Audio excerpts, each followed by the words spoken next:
Hello guys, नोबरी बेच्छु कति आज मनमा लागेको कुराहरू पनि अब भन्नु त पर्छ हेरौँ होइन। अब कति मनमा राखिरहने, अब भन्ने मान्छे पनि हुनु परेको होइन। अब मैले पनि यस्तै अब के भने भन्ने बाहिर भन्नु पनि हुँदैन, धेरै कुरा भन्छौँ भन्न त होइन। त जापान आएको पनि लगभग 2.5 वर्ष हुन लाग्यो होइन। अब पहिला त निहुँगो गएकोमा रमाइलो यताउति गरियो।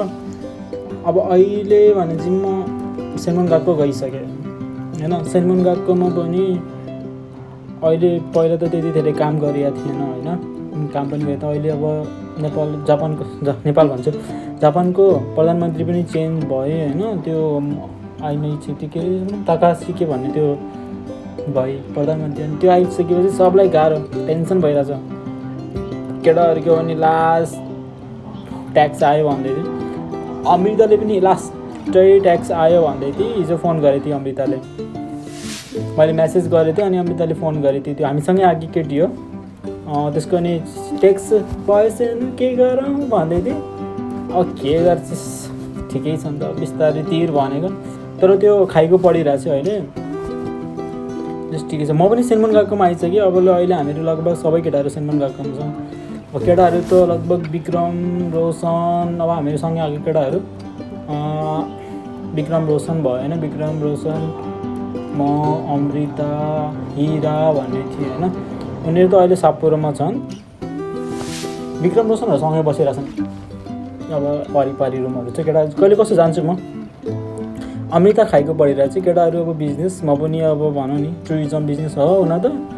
अलिक गाउँमा आएँ, एउटा कृष्ण भन्ने साथी थियो, ऊ चाहिँ अलि उतातिर गयो, अलिक टाढा कता भनेपछि म त्यो अलिकति फुरानो भन्ने ठाउँ गयो। त्यहाँ होक्काइदोको लास्टै धेरै फुलहरू, एकदमै फुलहरू फेमस छ त्यो फुरानो भन्ने ठाउँमा, त्यहाँ गयो क्यारे।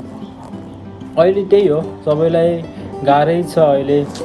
अब के भने चाहिँ म ट्याक्स पनि आएछ केटाहरूले। अब अस्ति रोशनले नि फोन गरेको थियो, के भन्नुहोस् लास्ट रोशनको त खासै ट्याक्स आएन कि केटाले अब अलिकति ह्यान्ड क्यास लगभग गरे कि होइन, हल्का फुल्का। अरू त अब ब्याङ्क क्यास त्यस्तो गरेन कि केटाले,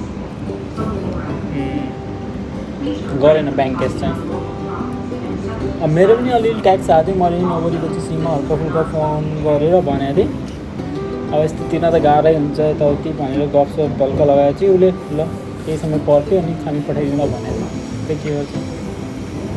अब केटाहरूको जेएलपिटी छ, जेएलपिटी पनि आयो एकाएक। यो भनेको म नोबरी बेच्छु जाँदाखेरि आज उता गएको थिएँ अलिक नोबरी बेच्नुतिर काम भन्दा नि अब त्यस्तै 7-11तिर बोलाएको थियो एकजना साउ भनौँ नि त्यतिकै। अब कामसम्म अब काम पनि गाह्रै हुन्छ नि। अब एक ठाउँबाट अर्को ठाउँमा जाँदाखेरि कामसाम खोज्न हल्का गाह्रै हुन्छ हेरौँ जापानमा पनि होइन।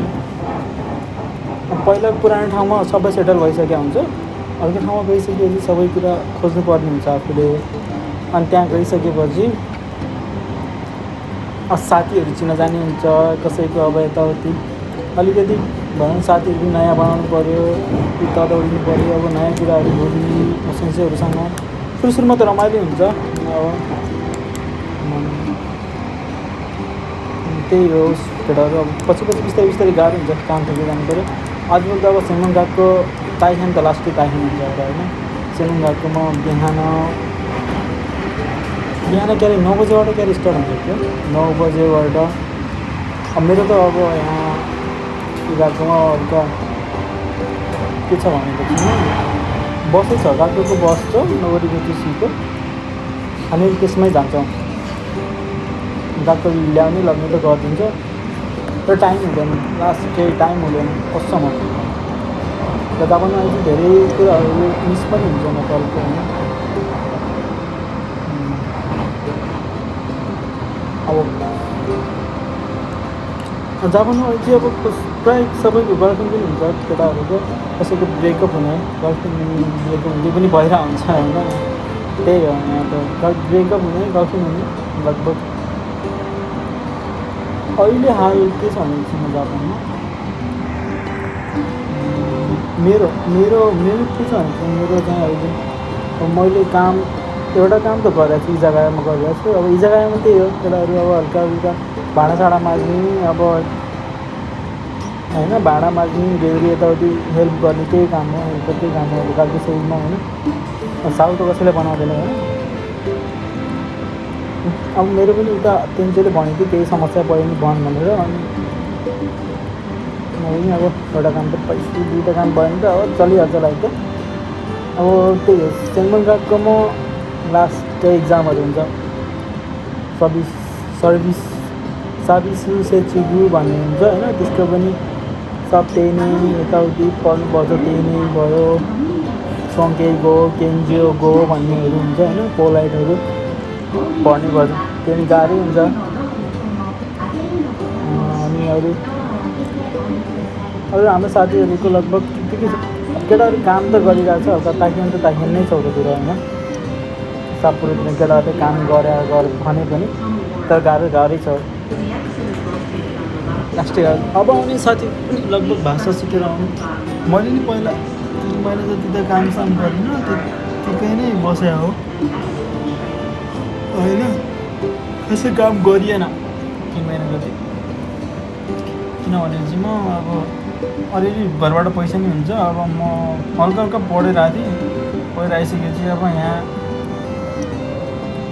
यताउति गर्दै अब आफूले नि अरू ठाउँमा काम गर्न मन लागेन, गरिएन। तर अहिले चाहिँ ठिक छ, अब काम सब पनि गरिरहेछ भनौँ न। तर आजभोलि मैले भिडियोहरू बनाउन थालेको छु, युट्युबमा हालिदिएको छु। अब के गर्ने होइन, जापानमा गएपछि मेमोरी के लगेछ नि त होइन। अब हामीहरू यताउति आइसकेपछि के गर्यो के केही थाहा हुँदैन कि। भिडियो मलाई खासै बनाउनु त आउँदैन, त्यही पनि मैले अब यो बनाएर हाल्ने गरेर छु। किनभनेपछि म यतिको बनाउने अनि हालिदिने, जे भए पनि एउटा मेमोरी त हुन्छ। यो मैले त्यहाँ तोमी उरा भन्ने ठाउँ हो, कहाँ भने चाहिँ नोबोरीबेचु जानुभन्दा एक स्टेप पहिलेको यो चाहिँ नोबोरीबेचु स्टेसन भयो। यहाँ यो कुप भन्ने यो जापानमा फेमसै हुन्छ कुप। हल्का यहाँ अलिकति सस्तो भन्दा नि धेरै सामान सस्तो नै पाउँछ जस्तो। यो नोबोरीबेचु हो। यहाँ खारुमिसु ओन्सेन भन्ने पनि छ। यहाँबाट लेफ्ट साइड अनि लेफ्ट साइडतिर चाहिँ त्यहाँ त्यही हो। मैले आज गएको त्यहाँ कहाँ चाहिँ म अहिले एकछिनै जुम गर्छु। त्यतातिर चाहिँ मैले यहाँबाट मैले बाटो क्रस गरेर म बिर्सेको कि त्यहाँनिर त्यहाँ छ क्या हल्का तल देखिँदो रहेछ। त्यहाँ हो क्या 7-Eleven। यहाँबाट म बिर्सेको क्या बाटो, त्यो रुम भन्छु, त्यो एकीमा जाने बाटो बिर्सेको, नयाँ ठाउँ थियो यहाँबाट। यस्तो जापानमा जताततै लाइटहरू अब सबै पालन गर्नै पर्छ। यो हरियोमा हिँड्नु होइन, अब निलो यहाँ हरियोलाई फेरि निलो भन्छ कि सिधै गर्दै होइन। यस्तो फेरि हुन्छ कि हामी मिची यति सफा बनाइदिएर हुन्छ।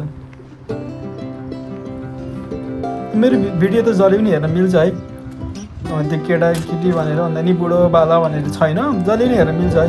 यस्तो मैले छाडाहरू केही पनि लगभग बोल्दिनँ हो। अब यहाँ यो पनि ओनीको खान्छु थियो त, ओनी न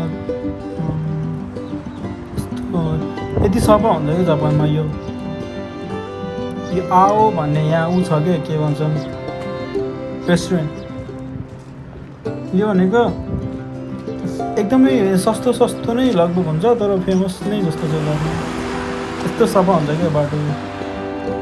यो कुत्ताहरूको यो पेट सप हो क्या, दोकुचुबेरिन भन्ने सायद तोरिनिङ भनेर लेखेको छ खै। यति सफा हुन्छ कि। तर जापानमा खै कस्तो सफा गर्छ भने मैले नि अहिलेसम्म बुझेको छैन। यहाँ पनि कति सफा छ। बाटोहरू मर्मत पनि गरिरहेकै हुन्छ जापानमा होइन। अनि त्यही हो होइन, त्यही हो केटाहरू। आकाश त एकदमै कस्तो किरै थियो क्या आज चाहिँ अनसेन है। यो चाहिँ युबिन के को हो क्या जापानको पोस्ट। नेपालमा चाहिँ पोस्ट अफिस नै छैन क्या जापानमा, यस्तो मजाले पोस्ट अफिसहरू म्यानेजमेन्ट गरेर राखेको छ। यो चाहिँ पोस्ट अफिस नेपालको त पोस्ट अफिस नै खै खतम भइसक्यो के भएछ खै थाहा छैन। एक्चुली जापानमा अब यताबाट सामान एक ठाउँबाट ठाउँ असार बसार गर्दाखेरि नि यो पोस्ट युबिन पेको एकदमै हेल्पफुल हुन्छ क्या।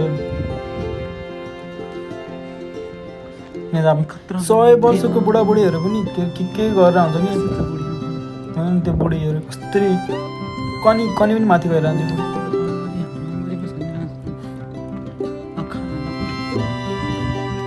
उतापट्टि रुममा केटाहरूले के गरेर अहिलेसम्म रेकर्डै भइदिन्छ। यहाँ नोबरी बेच्यो कति त राम्रो भइरहेछ, एकदम मस्त मस्त ठाउँहरू छ है। म यतिकै हिँडिरहेको थिएँ कि अब आउनुहोस् नोबरी बेच्यो भनेको एकदमै खतरा ठाउँ हो। जस्ट मेमोरीको लागि फेमस छ नोबरी बेच्यो। त्यस्तो मैले लाइक भ्युज आउनु त खोजेको होइन, आओस् त भनेर सोचेकै हो। मेसेजको लागि किनभने चाहिँ मैले त्यस्तो केही पनि गरेको छैन क्या। राम्रो ठाउँ छ यसमा, त्यति एडिट मलाई गर्न आउँदैन। अब म पनि त्यतिकै नर्मल हो होइन। कहाँ हो यो नोबरी बेच्यो नै हो नि। भिडियो रेकर्ड त भएकै छ क्या है, रेकर्ड भएको छ त्यो पुरा गर्न लाग्यो कि त्यहाँ म्यानेज भन्दाखेरि नयाँ बनाउनु लाग्यो, कन्स्ट्रक्सन गरिरहेको कि नयाँ एउटा सिधै जान्छु त्यो एकी हो कि उतापट्टि नोबरी बेच्छु। एकी पनि बर्बाद गर्दैछ अहिले। राम्रो छ मजा लाग्यो भनेको नोबरी बेच्यो यस्तो क्लियर हुन्छ क्या। यो नोबरी बेच्यो होइन पुरा मान्छे अरूलाई हेर्न मन लाग्यो भने होइन, अरू देशको साथीहरूले जिमाकु भन्ने आउँछ होइन, त्यो सबटाइटलहरू राखेर हेर है। यस्तो छ मैले भाषा बोल्न त अब त्यस्तो नराम्रो त केही बोले होइन, तर बुझिन्छ होला। मैले हल्का हल्का सिकिरहेको छु कसरी अब बनाउने भन्ने कुरा। अब टाइम पास जस्तो त होइन, तर फ्री टाइम हुन्छ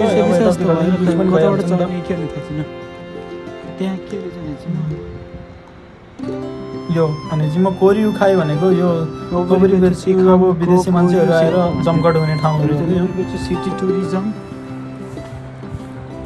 एक्सचेन्ज। तर यसरी बनाउँछ विदेशी नेपालमा यति कुराहरू कमी छ क्या नेपालमा त खै यार के कसरी बनाउने कसले के गर्ने मलाई पनि थाहा छैन। कमी कमजोरीहरू खड्किन्छ क्या यहाँ कस्तो म्यानेज गरिदिन्छ क्या पार्किङहरू सबै कुरा म्यानेज छ क्या। लास्ट मेहनत गरेको जापानिजलाई त्यस्तो भन्नु केही पैसा लग्यो यताउति गऱ्यो हेर्ने यस्तो ट्रकमा बेच्न मिल्छ कस्तो राम्रो हुन्छ यतै भन्छ कि जापानिजमा कहाँबाट छिर्ने बाटो बिर्सेर कता जाने भन्छ। यो चाहिँ अब म फर्किँदाखेरि हो होइन, फर्किँदा जाँदाखेरिको अलिकतिको भएछ है लास्टमा भएछ। पनि एकदम क्लियर नै थियो, कस्तो राम्रो भिडियोजहरू थियो। यो अब यसपछि ठ्याक्क नोबरी बेच्छ भने क्या त्यहाँको अब यो के काम गर कन्स्ट्रक्सन साइड हो यो नोबरी। कस्तो समुद्रकै छेउमा त्यो उतापट्टि चाहिँ बादलको तल्दै भनेको पुरै समुद्र हो कि उसको त त्यो राखेको छ नि पाइपहरू सबै समुद्र हो क्या। बोल्न त भने लास्ट बोल है खै के कस्तो है थाहा छैन है। म्यानेज गरेर हुन्छ के पुरा जापानमा कस्तो बनायो यो। तर होक्काइदोमा लास्ट हरियाली चाहिँ हरियाली नै हो है फेरि त्यस्तो एकदम गाउँ त्यस्तो सहर चाहिँ होइन होक्काइदो। साप्पोरो चाहिँ एकदमै फेमस नै छ है, सबै कुराहरू पाउँछ। तर यहाँ म बसेको ठाउँमा चाहिँ अलि त्यस्तै छ कस्तो भने चाहिँ गाउँ हो होइन, नोबरी बेच्छु भन्ने ठाउँमा मेरो राम्रो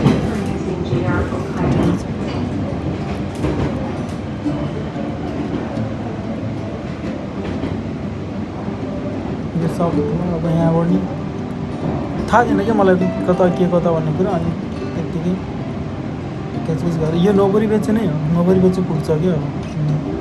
र म नोबरी बेच्छु पुगिसकेँ रोकिन्छ क्या अब ट्याक्क भएर अनि ओर्ली अनि बाहिर। यो हाम्रो सोचेको सिकेको फोटोहरू हो है। कहिले सोचे सिकेको साँच्चै त इच्ची म इरेरो सेते कुरेते आरिगातो गोजाइमास本当に心からありがとうございます。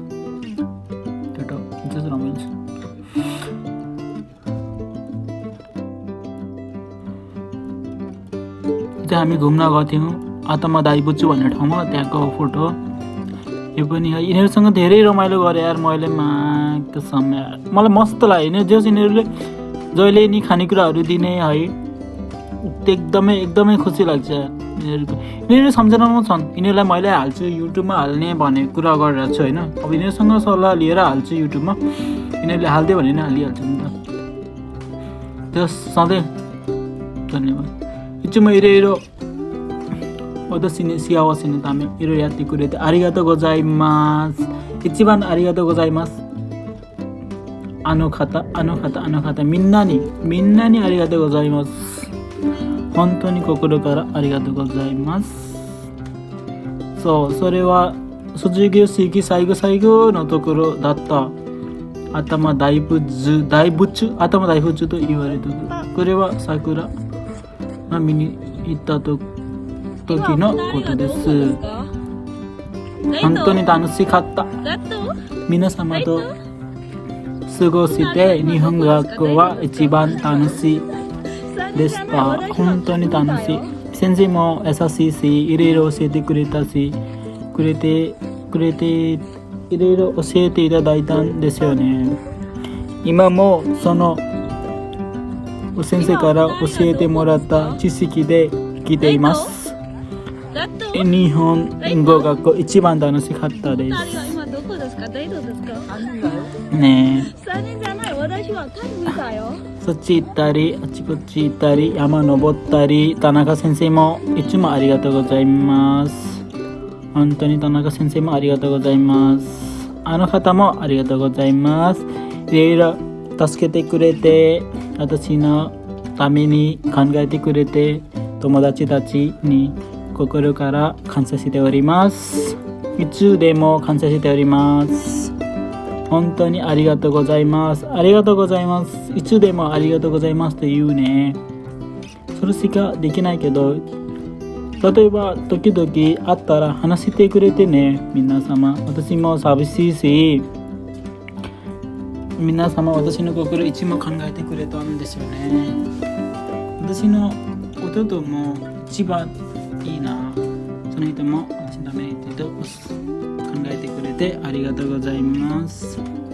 スさんもありがとうございます。おばあさんもありがとうございます。食べてる。あの方も一番ありがとうございます。先生もありがとうございます。先生もありがとうございます。いつも食べたり、先生といつも一緒に食べたりもしました。店長も一緒に食べたりしました。皆さんも食べたり、ご飯食べたり、買いにくれたりありがとうございます。はい。皆様に心からありがとうございました。